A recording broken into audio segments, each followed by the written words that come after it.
live martial arts class, you're going to discover how to fight with Kali sticks for beginners. Grab a pair of Kali, Escrima, or our knee sticks and follow me. Start with a stick in each hand. You need to have some of the stick coming out of the bottom of the hand on each side.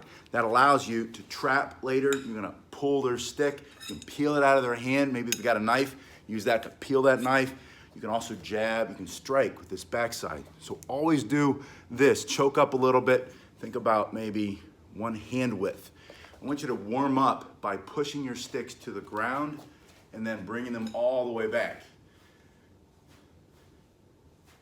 You've got to lubricate the joints, get the blood flowing, keep your stomach up and in. You want to stay safe from injury during this workout.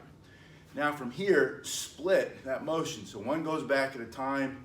It's going to increase the flexibility in your arms. You asked me yesterday what happened to my martial arts top. All of them have holes. I've ripped them all up. Been working out too much.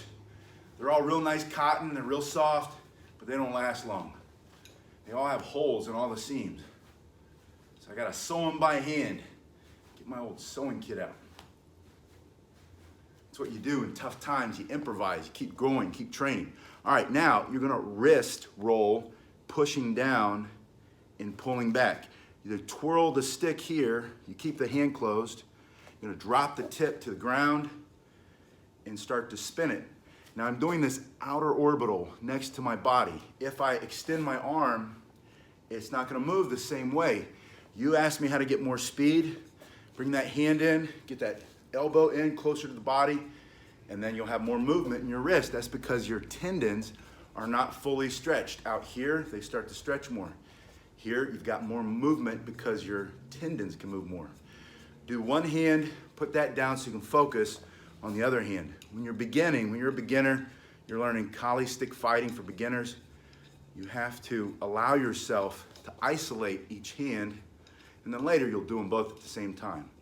Now go back to that first hand and reverse the motion. So you drop it behind you, goes to the floor, and you start to spin it backward.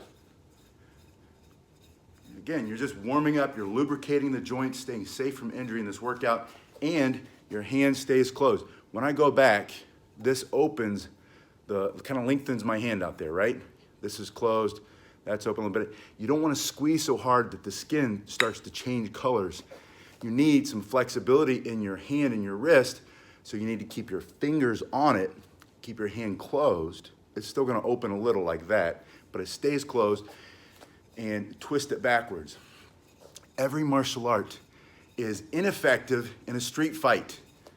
Every martial art is effective in a street fight. You have to think about, are you fighting for self-defense?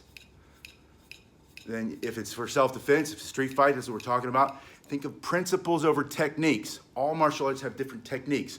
All those techniques can be used in a street fight. For self-defense, you have to think about three things. Number one starts with situational awareness.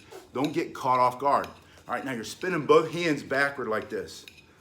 Situational awareness means see it before it's coming. Don't be there if you can't be there. True story, 2 nights ago, street fight just out here. One guy hit the other guy. The guy fell down, hit his head on the parking block, dead. The other guy, it was a street fight. He's in jail for the next 15 years. Who knows? They'll go to court. And it was self-defense, but the judge, they keep finding over and over again, well, you didn't have to punch him, did you? No, it was a street beef. So do you have to fight? Number one, street fight. Don't be there if you don't have to. All right, back to this. You're spinning both hands and both hands back. Forward and back. Now, put them together, dropping and pulling back. I'll make you a video on the street fight. I need to focus on the sticks right now, but I promise I'll help you. Everybody asks me that too. What's the best martial art for the street fight? There is no best martial art for the street fight. You want to learn how to defend yourself, learn a bunch of different things. Start with boxing, Western boxing. You can do a little jiu-jitsu. Now, separate those. So you're doing one hand down and then the other hand down. Now this is also part of the warm-up, but now you're starting to practice the move that you need to start fighting with the collie stick. By the way, collie stick, especially these hard metal sticks from combative.com, that's very effective in a street fight. I guarantee they catch you, you're going to jail though. They'll say you didn't have to carry those sticks around and bust that guy's skull in. And you didn't. All right, now, from here, you're gonna push it out instead of down. You're gonna go into that first position where you're fighting from behind your stick. So you're gonna bring it out and back. Just one hand first. Isolate to learn the technique. If we're talking about street fight, number one, situational awareness. Don't be there. See it coming before it gets there so you can respond instead of react. Other hand. Number two, targets. What targets are available to you? If this is, we're talking life and death, right? Not street fight. If you want to go around beating people up, good luck with that. There's always somebody meaner and tougher than you are, and you're going to run into them. I know from experience, I'm telling you. When people talk about how to win the street fight, I think what you're really asking me is how do you stay safe in case someone jumps you on the street? We're doing one hand and then the other hand. Most important, whatever you train, make sure, yeah, I mean, it's good if you can, right? But what if you can't? I agree with you. That is best. If you can train that way, that's awesome. But if you can't, you still should train anyway. Learn how to move. First principle, see it coming before it's there so that you can respond instead of reacting. And if you can't, you should be prepared anyway so you can respond. Number two, what targets am I going to strike? Maybe it's your eyes, maybe it's your throat. You might be in a different position. Maybe they come up and they hit you in the back of the head. You're on the ground. They're just trying to stomp your head in. Then your targets are completely different. Number three, what weapons do you have to destroy the targets you identified? Number four, you got to get to work. You got to go to fight. But learn how to do some basic stuff. Learn how to throw 2 punches and then move out of the way. 2 punches and move out of the way. That's why I teach footwork so much. So many people think it's natural or easy. It is not easy unless you play soccer.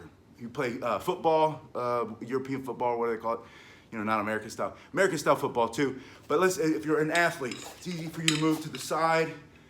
If you do wrestling in the West, you're not gonna have to worry about it. If you know how to wrestle, you're not gonna have to worry about a street fight. Wrestling and boxing, those are the 2 things that I teach my kids before anything else so they can stay safe. Yeah, rugby, that's great. You know, all the rugby guys I know, man, they hit hard, right? And they can take a hit and they smile at you when they take a hit. So yes, definitely rugby. All right, so we did this, one side, and then the other side. Let's get to some strikes. Put one up here. Put that right foot forward. I want you to slice through and slice through. 1, 2, 1. Just practice this first, gradually increasing your speed, holding on tight to that stick, but don't let it get rigid. Remember, you want to be relaxed and firm. After these first 2 strikes, turn that right hand palm up. Bring that strike up this way.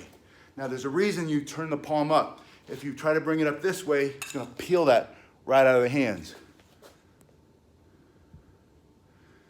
Yeah, you know what? You spend a lot of time with military, law enforcement. We all love BJJ, right? It's tough. It makes you tough. But I'm going to tell you this. The operators that I've met who are the toughest in their mind, because it's all about your mind. Self-defense is all in the mind. I'm just going to say it, right? You can be the strongest physically. I fought some dudes who are just like Adonis. They looked like they were going to kill everybody. Everybody's afraid of them. And then they bump their gums. They just tell you how they're going to beat you up, what they're going to do to you now. They're going to do this and that and all the nasty words. And you know, when someone talks like that all the time, they got nothing. They're weak up here. They're doing this. It's like the dog. They're barking, hoping you don't get close. So they got to bite you. Unless it's a pit bull, they're going to bite you no matter what. You don't want to get bit by that. But a lot of dogs, there's little yappy dogs, right? The big dude's like this. He's got all the muscles. He's walking around like this. Doesn't mean he can fight. Usually it means he can't. That's why he's got all those muscles. He wants to intimidate you. It's the skinny guy who's quiet in the corner. Like my brother growing up, guy's insane. No, everybody knew that. No one messed with him because he was willing to go all in. He wasn't going to quit. He was like me. He was a wrestler too. He didn't want to fight with a wrestler. And nothing bad about the BJJ and all the MMA guys, and they get in there, but outside of the ring, they're not as tough. Not up here. Anyway, 1, 2, turn this here so that it doesn't get stripped out of your fingers. Bring it up, bring it through, back, slam them down, right down the middle, right? We have this strike and this strike. We'll go over that on a different one. We'll just do that. Left hand, left foot forward, 1, 2, 3, 4, 5, 6, straight down. The wrestlers have that mental toughness. And you know what I mean. If you've ever wrestled and you're on the bottom, that guy's stinky armpit or something nasty is in your face, and they're doing a crossface across your face, and you feel like your nose is getting broken off your face and your ears ripping out of your head, and you just keep fighting. You keep going. And you can't breathe. And you keep going and keep fighting.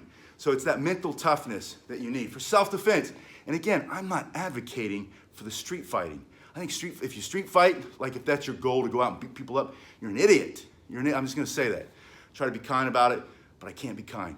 Don't be stupid. Don't get in a street fight. The worst thing that can happen is that you hit somebody. I hear these stories all the time. Guy gets punched. There's another one here locally, like a couple weeks ago.